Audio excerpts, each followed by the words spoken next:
早前因今年超强台风天兔而被迫改期的容祖儿 Move Live 广州演唱会日前终于圆满举行。女主角 Jo 与容祖儿当天更以一身白色连身蓬蓬裙现身，带上她的白色小熊助手，尽显可爱甜美。与以往演唱会不同的是，Jo 这次在广州的小型演唱会特别重金聘请了由10人组成的管弦乐团，加上地点选择在星海音乐厅，音效无懈可击。如此新鲜的合作让Jo在舞台上忘我表演，台下观众更是听出耳油。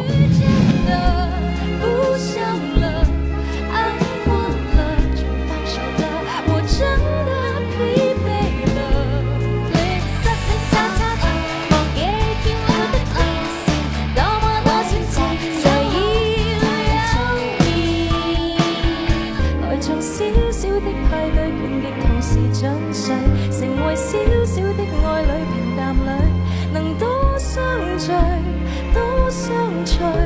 即使分手要有收養，今天晚宴就由你負責。這結局美麗過真相，這結局都閃亮，毫無殺氣。优酷娱乐张博广州报道。